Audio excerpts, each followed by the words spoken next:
ৰাজ্যত এতিয়া আবতৰীয়া দীপাৱলী।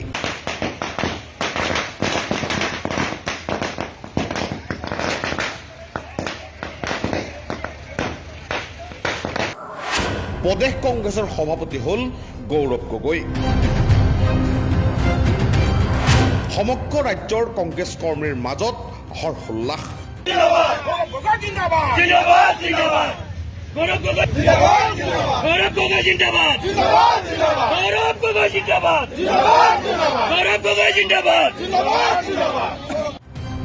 আউসী নামিল নেকি গেৰুৱা শিবিৰলৈ? মুখ্যমন্ত্ৰী, সাংসদ, বিধায়কে কিয় মাত মাতিছে কংগ্ৰেছৰ আভ্যন্তৰীণ বিষয়ত? দুৰু দুৰু কঁপিছে নেকি বিজেপিৰ বুকু? যোৰহাটৰ সাংসদ তথা লোকসভাৰ বিৰোধী দলৰ উপদলপতি গৌৰৱ গগৈ অসম প্ৰদেশ কংগ্ৰেছ কমিটিৰ সভাপতি ঘোষণা হ'ল সোমবাৰে। তিনিজনকৈ কাৰ্যকৰী সভাপতিৰ লগতে গৌৰৱ গগৈক অসম প্ৰদেশ কংগ্ৰেছৰ সভাপতি ঘোষণা কৰিলে AICCয়ে।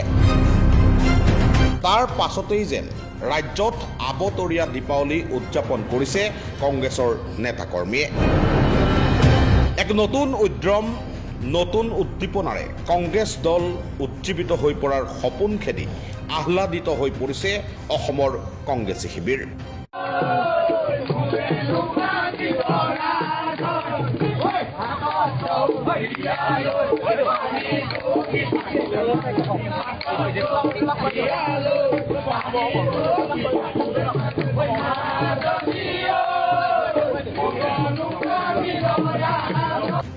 গৌৰৱ গগৈ পত্নীয়ে পাকিস্তানৰ পৰা দৰমহা লোৱা অথবা সাংসদ গৌৰৱ গগৈয়ে সংগোপনে পাকিস্তানলৈ যোৱা বিষয়ক কেন্দ্ৰ কৰি ৰাজ্যৰ ৰাজনীতি তল ওপৰ হৈ থকাৰ সময়তে AICCয়ে গৌৰৱ গগৈক APCCৰ সভাপতি নিযুক্তি দিয়াত এতিয়া অধিক আক্ৰমণাত্মক হৈ উঠিছে গেৰুৱা শিবিৰ। কংগ্ৰেছৰ যে গোটেই এপ্ৰ'চটোৱে প্ৰ' পাকিস্তান আৰু তেওঁলোকে যে ভাৰততকৈ পাকিস্তানৰ লগত তেওঁলোকৰ সম্পৰ্ক বেছি, এই নিযুক্তিটোৱে তাকে আকৌ এবাৰ প্ৰমাণ কৰিলে। দ্বিতীয়তে, কংগ্ৰেছত ভূপেন বৰাই হওক বা আন কোনোবাই হওক, হিমন্ত বিশ্ব শৰ্মাই হওক, ভূপেন বৰাই হওক, যিকোনো সৰু ঘৰৰ পৰা থকা মানুহ বা সৰু ঘৰৰ পৰা ওলোৱা মানুহ যে ইয়াত ৰাজনীতি কৰিব নোৱাৰে, সেই কথাটো আজিৰ নিযুক্তিটোৱে আকৌ এবাৰ প্ৰমাণ কৰিছে। মই আজিৰ পৰা কেইমাহমান আগতে দিলীপ শইকীয়া, মই, ভূপেন বৰা আমি একেলগে গুৱাহাটীৰ পৰা এখন ফ্লাইটত ঘূৰি গৈছিলোঁ। দিলীপ শইকীয়া সাক্ষী আছিল। তেতিয়া মই ভূপেন বৰাক কৈছিলোঁ যে তোমাক এপ্ৰিল-মে মাহত ভাঙি দিব। আৰু আজি অলপ আগতে দিলীপ শইকীয়াই মোক ফোন কৰিছে যে দাদা আপুনি কেনেকৈ গম পাইছিলে? কাৰণ তেওঁলোকে যেতিয়া এটা সময় থাকে, যেতিয়া পাৰ্টিটো ভাঙি যায়, তাক ভাল কৰাৰ কাৰণে আপোনাৰ মোৰ দৰে সাধাৰণ ঘৰৰ মানুহক ব্যৱহাৰ কৰিব। যেতিয়া ইলেকশ্যন আহে, টিকেট দিয়াৰ সময় হয় বা অলপমান এটা কেণ্ডিডেটবিলাক ঘৰত অহা যোৱা কৰে, সেই সময়ত তেওঁলোকে এই নীলা তেজৰ মানুহক লগত লয়।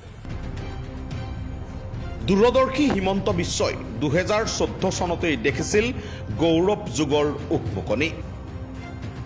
অসমৰ প্ৰাক্তন মুখ্যমন্ত্ৰী প্ৰয়াত তৰুণ গগৈৰ মুখ্যমন্ত্ৰী হিচাপে তৃতীয়টো কাৰ্যকালত গৌৰৱ গগৈৰ ৰাজনীতিলৈ অভিষেক ঘটিছিল।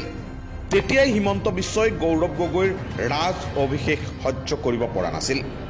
পৰৱৰ্তী সময়ত কলিয়াবৰ লোকসভা সমষ্টিৰ পৰা দুবাৰকৈ সংসদলৈ নিৰ্বাচিত হোৱাৰ পাছত বিগত বৰ্ষত হিমন্ত বিশ্বৰ চক্ৰবেহু ভাঙি যোৰহাটৰ ৰাইজৰ আস্থা লাভেৰে তৃতীয়বাৰলৈ সংসদলৈ নিৰ্বাচিত হৈছিল গৌৰৱ গগৈ। তেতিয়াই যেন চমকিত হৈ পৰিছিল হিমন্ত বিশ্ব। 2026 বিধানসভা নিৰ্বাচনৰ পূৰ্বেই গৌৰৱ গগৈ যে অসম প্ৰদেশ কংগ্ৰেছৰ সভাপতি হ'ব তাৰ উমান লাভ কৰিছিল। তাৰ বাবেই হয়তো গৌৰৱ গগৈৰ পাকিস্তান লিংক বিষয়টো সৰ্বিতসৰ্বণ কৰি গৌৰৱ গগৈৰ ভাৱমূৰ্তি জনমানসত হেয় প্ৰতিপন্ন কৰাৰ কুচক্ৰান্তত লিপ্ত হৈছিল হিমন্ত বাহিনী।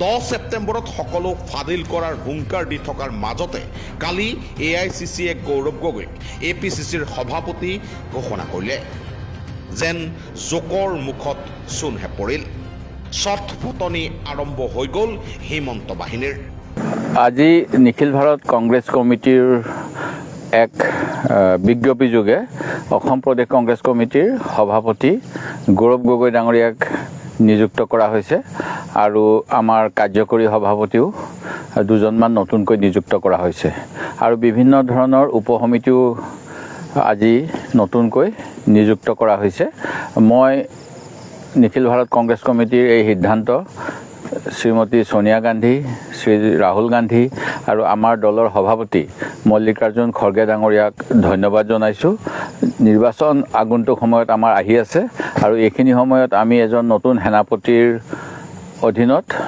সৈন্যবল হিচাপে একত্ৰিতভাৱে বিজেপিৰ বিৰুদ্ধে যুঁজ দিবলৈ আগবাঢ়িম আমি ৰাইজৰ পৰা সহায় সহযোগিতা কামনা কৰিছোঁ আৰু মই আশা ৰাখিছোঁ আগন্তুক সময়ত কংগ্ৰেছ আৰু অধিক শক্তিশালী হ'ব আৰু আমি এক প্ৰত্যাহ্বান গণতন্ত্ৰ ৰক্ষাৰ বাবে অসমৰ স্বাভিমানৰ বাবে আৰু বৰ্তমানৰ মুখ্যমন্ত্ৰীয়ে যেনেধৰণে অসমীয়া ৰাইজক অপমান কৰি আছে ইয়াৰ বিৰুদ্ধে যুঁজিবলৈ সক্ষম হ'ম 2026 বিধানসভা নিৰ্বাচনত কি হ'ব সেয়া সময়ে নিৰ্ণয় কৰিব চৰকাৰী হিতাধিকাৰী আঁচনিৰ মোহ এৰি গৌৰৱ গগৈৰ পক্ষ ল'ব নে নলয় সাধাৰণ ভোটাৰে সেয়াও এতিয়াই কোৱা টান কিন্তু গৌৰৱ গগৈক প্ৰদেশ কংগ্ৰেছৰ সভাপতি ঘোষণাৰ পাছতে যে খুদ হিমন্ত বিশ্ব শৰ্মাৰ লগতে গেৰুৱা শিবিৰ যে প্ৰত্যাহ্বানৰ সন্মুখীন হৈছে সেয়া কালিৰ দৃশ্যপটেই স্পষ্ট কৰিছে